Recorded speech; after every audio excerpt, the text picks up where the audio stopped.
Chapter 9. Father and Daughter was a huge hit, and as a show of just how excited Sunset was about my new persona, they credited me in the first beginning of the movie as introducing Evelyn Hugo. It was the first and only time my name was under the Mercue. On opening night, I thought of my mother. I knew that she couldn't have been there with me. She would have been beaming. I didn't. I wanted to tell her, we're both out of here. When the movie went well, I thought Sunset would certainly greenlight Little Woman, but Ari wanted Elle Baker and me in another movie as fast as possible. We didn't do sequels back then. Instead, we would essentially make the same movie again, but with a different name and a slightly different conceit. So we commenced shooting on Next Door. Ed played my uncle, who had taken me in after my parents died. The two of us quickly fell into respective romantic entanglements with the widowed mother and son who lived next to us.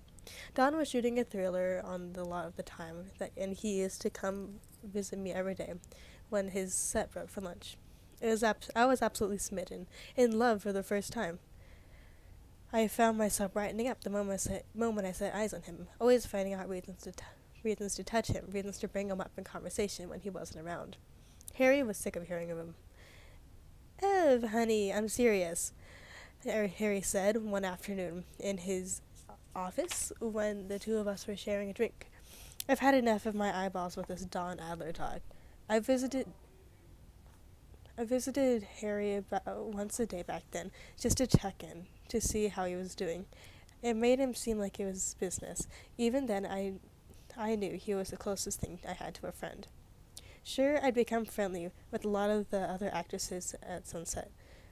Ruby Rayleigh, in particular, was my favorite of mine. She was tall and lean, with a dynamite laugh and an air of detachment in her. She never minced words, but she could charm the pants off almost anyone. Sometimes Ruby and I and some other girls on the lot would grab lunch and gossip about various goings on, but to be honest, I would have thrown every single one of them in the front of a moving train to get apart, and I think they would have done the same to me. Intimacy is what's possible without trust, and we would have been idiots to trust one another. But Harry was different. Harry and I both wanted the same thing. We wanted Evelyn Hugo to be a household name, and we just liked each other. We can talk about Don, or we can talk about things you're greenlighting. About when you're greenlighting Little Woman, I said teasingly. Harry laughed. It's not up to me, you know that? Well, why? Is Ari dragging his feet? You don't want to do Little Woman right now, Harry said. It's better if you give it a few months. I most certainly do want to do it right now. Harry shook his head, stood up, pouring himself another glass of scotch. He didn't offer me a second martini, and I knew it because he knew I shouldn't have had the first one to begin with. You could really be big, Harry said. Everyone's saying so. If Next Door does as well as Father and Daughter, you and Don will keep going on the way you have been. Yeah, you could be a big deal. I know, I said, and that's what I'm banking on. You want Little Woman to come out just when people are thinking you only know how to do one thing? What do you mean? You had a huge hit with Father and Daughter. People know you can be funny. They know you're adorable. They know they liked you in that picture. Sure. Now you're going to do it again. You're going to show them that you can recreate the magic. You're not just one pony trick. Alright. Maybe you do a picture of Dawn after all, and they can't print pictures of you two dancing at circles at Tracto fast enough. But hear me out. You and Dawn do a picture, the maintenance romance maybe.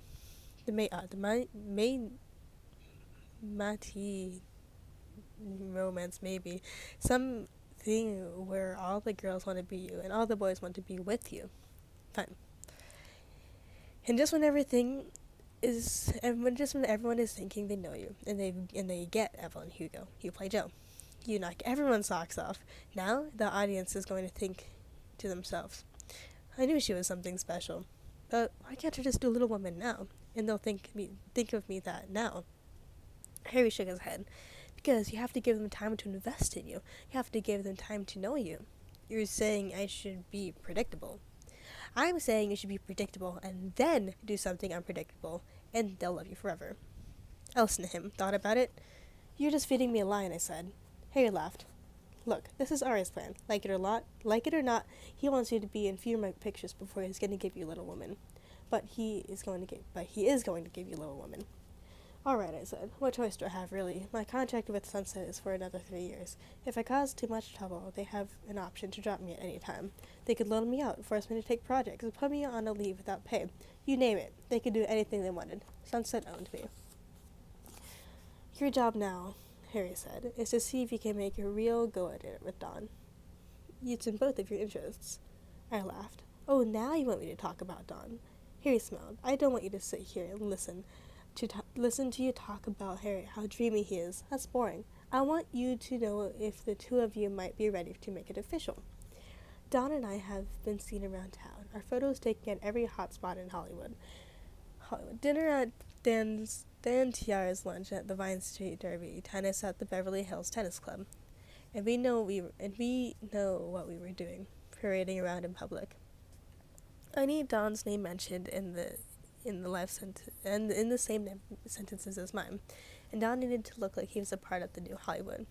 Photos of the two of us double dating with other stars went a long way towards solidifying his image as a man about town. But he and I never talked about any of that, because we were genuinely happy to be around each other. The fact it was helping our careers felt like a bonus. The night of the premiere of his movie, Big Trouble, Don picked me up wearing a slick dark suit and holding a Tiffany box. What's this? I asked him, wearing the black and purple floral Christian Dior. Open it, Don said, smiling. Inside was a giant platinum and diamond ring. It was braided on the sides with a square-cut jewel in the middle. I gasped. Are you... I knew it was coming. If only because I knew Don wanted to sleep with me so bad that it was nearly killing him. I'd been resisting him despite his very overt advances. But this was getting harder to do. The more we kissed in dark places, the more we found ourselves alone in the backs of the harder it was for me to push him away. I never had that feeling before, physical yearning. I never felt what it was like to ache to be touched, until dawn. I would find myself next to him despite his feeling his hands on my bare skin. I loved the idea of making love to someone. I've had sex before, but it never meant anything to me. I wanted to make love to Don. I loved him, and I wanted us to do it right. And here it was, a marriage proposal. I put my hand out to touch the ring, to make sure it was real. Don shut the box before I could. Hey, I'm not asking you to marry me, he said. What? I felt foolish.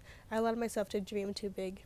Here I was, Evelyn Herod, parading around as if my name was Evelyn Hugo, and I could marry a movie star. At least, not yet. I tried to hide my disappointment. Have it your way, then, I said, turning away from him to grab my clutch. Don't be sour, Don said. Who's sour? I said. When we walked out of my apartment, I shut the door behind me. I'm going to ask you tonight. His voice was pleading, nearly apologetic, at the premiere, in front of everyone. I softened. I just wanted to make sure. I wanted to know. Don grabbed my hand out and got on one knee. He didn't open the ring box again. He just looked at me sincerely. Will you say yes? We should go, I said. You can't be late to your own movie. Will you say yes? That's all I need to know. I looked right at him and said, Yes, you dumb fool. I'm mad for you. He grabbed me and kissed me. It hurt a little. His teeth hit my lower lip. I was going to get married to someone I loved this time. To someone who made me feel like I was pretending to feel in the movies. What could be any further from that tiny sad apartment in Hell's Kitchen than this? An hour later, on the red carpet, on a sea of photographers and publicities, Don Adler got down on one knee. Evelyn Hugo, will you marry me? I cried and nodded. He stood up and put the ring on my finger, and then he picked me up and spun me in the air. As Don put me back down, I saw Harry Chen run by the theater door, clapping for us. He gave me a wink. Here's a little poster. Sub Rosa, March 4, 1957. Dawn and Ev forever. You heard it here, folks. You heard it here first, folks. Hollywood's newest it couple, Don Adler and Evelyn Hugo, are tying the knot. The most eligible bachelors are chosen none other than the sparkling blonde Scarlett to be his bride. The two have been condoodling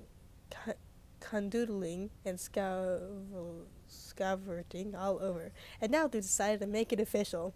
Rumor has it that Mary and Roger Adler, Don oh so proud parents, couldn't be happy to have Evelyn joining his family.